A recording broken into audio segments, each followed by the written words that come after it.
7ನೇ ತಾರೀಕು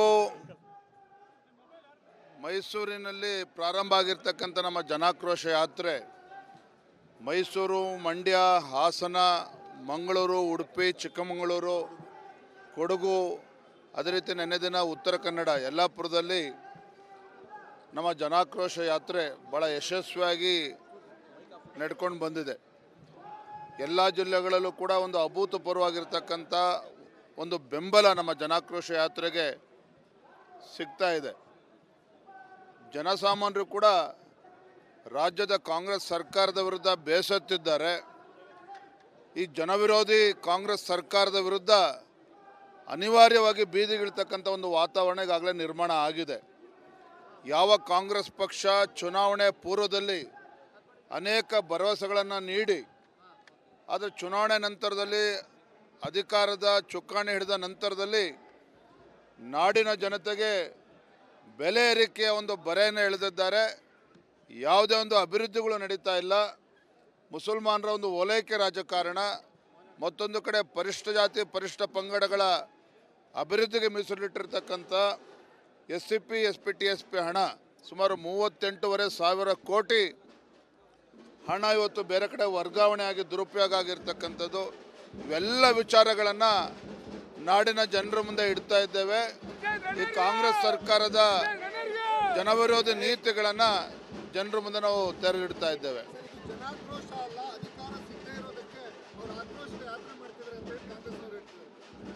ಯಾಕೆ ಕಾಂಗ್ರೆಸ್ನವರು ಇಷ್ಟೊಂದು ಭಯಭೀತರಾಗಿದ್ದಾರೆ?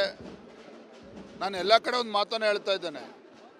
ಇವತ್ತು ಕಾಂಗ್ರೆಸ್ ಪಕ್ಷದವರು ಅಥವಾ ಆಡಳಿತ ಪಕ್ಷದವರು ಗ್ಯಾರಂಟಿಯ ಅಮಲಿನಲ್ಲಿದ್ದಾರೆ. ಕಾಂಗ್ರೆಸ್ ಪಕ್ಷದ ಆಡಳಿತ ಪಕ್ಷದ ಗ್ಯಾರಂಟಿಯಿಂದ ನಾಡಿನ ಜನ ಸುಭಿಕ್ಷವಾಗಿದ್ದಾರೆ ಅನ್ನುವ ಭ್ರಮೆಯಲ್ಲಿ ರಾಜ್ಯದ ಮುಖ್ಯಮಂತ್ರಿಗಳಿದ್ದಾರೆ. ನಾನು ಅವರಿಗೆ ಸವಾಲನ್ನು ಹಾಕಿದ್ದೇನೆ. ಮಾನ್ಯ ಮುಖ್ಯಮಂತ್ರಿಗಳೇ, ತಮ್ಮ ಮಂತ್ರಿಮಂಡಲದ ಸದಸ್ಯರನ್ನ ಕರೆದುಕೊಂಡು ಗ್ರಾಮೀಣ ಭಾಗಕ್ಕೆ ಹೋಗಿ, ಗ್ರಾಮೀಣ ಭಾಗದಲ್ಲಿ ಜನರು ಯಾವ ರೀತಿ ಪರದಾಡ್ತಾ ಇದ್ದಾರೆ, ರೈತರು ಯಾವ ರೀತಿ ಪರದಾಡ್ತಾ ಇದ್ದಾರೆ, ಬೆಲೆ ಏರಿಕೆ ಪರಿಣಾಮವಾಗಿ ಇವತ್ತು ರೈತರು ವಿದ್ಯುತ್ ಇಲ್ಲದೇ, ಇವತ್ತು 7 ತಾಸು ಕರೆಂಟ್ ಇಲ್ಲದೇ ಇವತ್ತು ರೈತರು ಪರದಾಡ್ತಾ ಇದ್ದಾರೆ. ಗ್ರಾಮೀಣ ಭಾಗದಲ್ಲಿ ಶಾಲಾ ಕಾಲೇಜುಗಳು ಹೋಗ್ತಕ್ಕಂಥ ಮಕ್ಕಳಿಗೆ ಬಸ್ಗಳ ವ್ಯವಸ್ಥೆ ಇಲ್ಲ. ಇವತ್ತು ಶಕ್ತಿ ಯೋಜನೆ ಅಂತೇಳಿ ಗ್ರಾಮೀಣ ಭಾಗದಲ್ಲಿ ಸರ್ಕಾರಿ ಬಸ್ಗಳು ಓಡಾಡ್ತಕ್ಕಂಥ ಎಲ್ಲವೂ ಕೂಡ ನಿಂತೋಗಿದೆ. ಈ ರೀತಿ ಬೆಲೆ ಏರಿಕೆ ಒಂದು ಕಡೆ, ಈ ಜನವಿರೋಧಿ ನೀತಿಗಳೇನಿದ್ದಾವೆ ಕಾಂಗ್ರೆಸ್ ಸರ್ಕಾರ, ಇದನ್ನು ನಾವೇನು ವಿರೋಧ ಪಕ್ಷದಲ್ಲಿದ್ದೇವೆ, ಭಾಳ ಸಂತೋಷನ ಕೆಲಸ ಮಾಡ್ತಾ ಇದ್ದೇವೆ. ನಾವು ಆಡಳಿತ ಪಕ್ಷದಲ್ಲಿ ಇಲ್ಲ ಅಂತಕ್ಕಂಥ ಹೊಟ್ಟೆವರೇ ಇಲ್ಲ. ಆದರೆ ಕಾಂಗ್ರೆಸ್ ಪಕ್ಷದವರು ಇವರು ಚುನಾವಣೆ ಸಂದರ್ಭದಲ್ಲಿ ಹೇಳಿರ್ತಕ್ಕಂಥದ್ದು ಒಂದು 7ನೇ ತಾರೀಕು ಮೈಸೂರಿನಲ್ಲಿ ಪ್ರಾರಂಭ ಆಗಿರ್ತಕ್ಕಂಥ ನಮ್ಮ ಜನಾಕ್ರೋಶ ಯಾತ್ರೆ ಮೈಸೂರು, ಮಂಡ್ಯ, ಹಾಸನ, ಮಂಗಳೂರು, ಉಡುಪಿ, ಚಿಕ್ಕಮಗಳೂರು, ಕೊಡಗು, ಅದೇ ರೀತಿ ನೆನ್ನೆ ದಿನ ಉತ್ತರ ಕನ್ನಡ ಯಲ್ಲಾಪುರದಲ್ಲಿ ನಮ್ಮ ಜನಾಕ್ರೋಶ ಯಾತ್ರೆ ಭಾಳ ಯಶಸ್ವಿಯಾಗಿ ನಡ್ಕೊಂಡು ಬಂದಿದೆ. ಎಲ್ಲ ಜಿಲ್ಲೆಗಳಲ್ಲೂ ಕೂಡ ಒಂದು ಅಭೂತಪೂರ್ವವಾಗಿರ್ತಕ್ಕಂಥ ಒಂದು ಬೆಂಬಲ ನಮ್ಮ ಜನಾಕ್ರೋಶ ಯಾತ್ರೆಗೆ ಸಿಗ್ತಾ ಇದೆ. ಜನಸಾಮಾನ್ಯರು ಕೂಡ ರಾಜ್ಯದ ಕಾಂಗ್ರೆಸ್ ಸರ್ಕಾರದ ವಿರುದ್ಧ ಬೇಸತ್ತಿದ್ದಾರೆ. ಈ ಜನವಿರೋಧಿ ಕಾಂಗ್ರೆಸ್ ಸರ್ಕಾರದ ವಿರುದ್ಧ ಅನಿವಾರ್ಯವಾಗಿ ಬೀದಿಗಿಳ್ತಕ್ಕಂಥ ಒಂದು ವಾತಾವರಣ ಈಗಾಗಲೇ ನಿರ್ಮಾಣ ಆಗಿದೆ. ಯಾವ ಕಾಂಗ್ರೆಸ್ ಪಕ್ಷ ಚುನಾವಣೆ ಪೂರ್ವದಲ್ಲಿ ಅನೇಕ ಭರವಸೆಗಳನ್ನು ನೀಡಿ ಆದರೆ ಚುನಾವಣೆ ನಂತರದಲ್ಲಿ ಅಧಿಕಾರದ ಚುಕ್ಕಾಣಿ ಹಿಡಿದ ನಂತರದಲ್ಲಿ ನಾಡಿನ ಜನತೆಗೆ ಬೆಲೆ ಏರಿಕೆಯ ಒಂದು ಬರೆಯನ್ನು ಎಳೆದಿದ್ದಾರೆ. ಯಾವುದೇ ಒಂದು ಅಭಿವೃದ್ಧಿಗಳು ನಡೀತಾ ಇಲ್ಲ.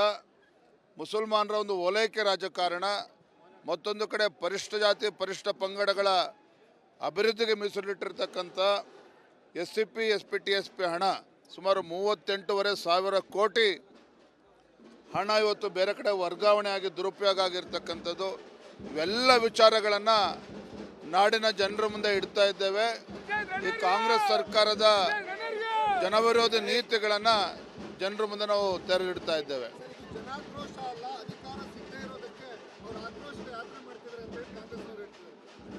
ಯಾಕೆ ಕಾಂಗ್ರೆಸ್ನವರು ಇಷ್ಟೊಂದು ಭಯಭೀತರಾಗಿದ್ದಾರೆ?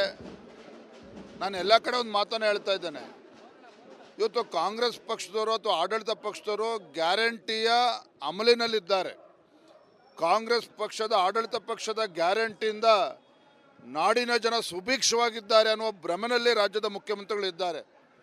ನಾನು ಅವರಿಗೆ ಸವಾಲನ್ನು ಹಾಕಿದ್ದೇನೆ, ಮಾನ್ಯ ಮುಖ್ಯಮಂತ್ರಿಗಳೇ, ತಮ್ಮ ಮಂತ್ರಿಮಂಡಲದ ಸದಸ್ಯರನ್ನ ಕರೆದುಕೊಂಡು ಗ್ರಾಮೀಣ ಭಾಗಕ್ಕೆ ಹೋಗಿ, ಗ್ರಾಮೀಣ ಭಾಗದಲ್ಲಿ ಜನರು ಯಾವ ರೀತಿ ಪರದಾಡ್ತಾ ಇದ್ದಾರೆ, ರೈತರು ಯಾವ ರೀತಿ ಪರದಾಡ್ತಾ ಇದ್ದಾರೆ, ಬೆಲೆ ಏರಿಕೆ ಪರಿಣಾಮವಾಗಿ ಇವತ್ತು ರೈತರು ವಿದ್ಯುತ್ ಇಲ್ಲದೇ, ಇವತ್ತು 7 ತಾಸು ಕರೆಂಟ್ ಇಲ್ಲದೇ ಇವತ್ತು ರೈತರು ಪರದಾಡ್ತಾ ಇದ್ದಾರೆ. ಗ್ರಾಮೀಣ ಭಾಗದಲ್ಲಿ ಶಾಲಾ ಕಾಲೇಜುಗಳು ಹೋಗ್ತಕ್ಕಂಥ ಮಕ್ಕಳಿಗೆ ಬಸ್ಗಳ ವ್ಯವಸ್ಥೆ ಇಲ್ಲ. ಇವತ್ತು ಶಕ್ತಿ ಯೋಜನೆ ಅಂತೇಳಿ ಗ್ರಾಮೀಣ ಭಾಗದಲ್ಲಿ ಸರ್ಕಾರಿ ಬಸ್ಗಳು ಓಡಾಡ್ತಕ್ಕಂಥ ಎಲ್ಲವೂ ಕೂಡ ನಿಂತೋಗಿದೆ.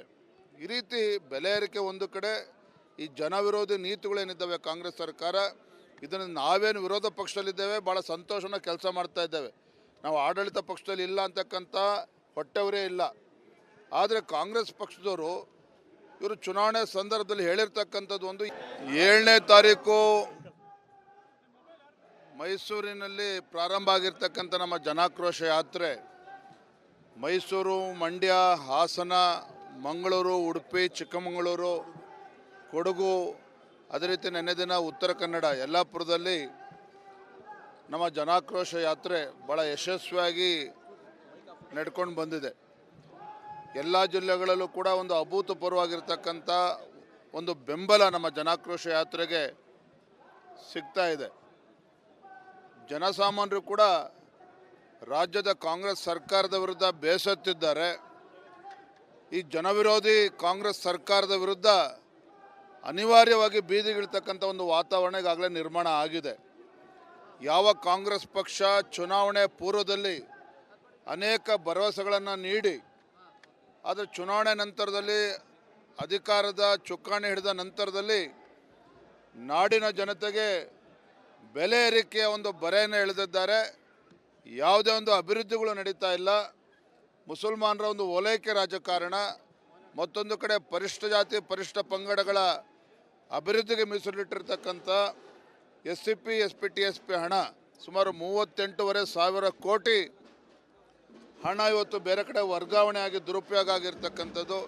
ಇವೆಲ್ಲ ವಿಚಾರಗಳನ್ನು ನಾಡಿನ ಜನರ ಮುಂದೆ ಇಡ್ತಾ ಇದ್ದೇವೆ. ಈ ಕಾಂಗ್ರೆಸ್ ಸರ್ಕಾರದ ಜನವಿರೋಧಿ ನೀತಿಗಳನ್ನು ಜನರ ಮುಂದೆ ನಾವು ತೆರೆದಿಡ್ತಾ ಇದ್ದೇವೆ.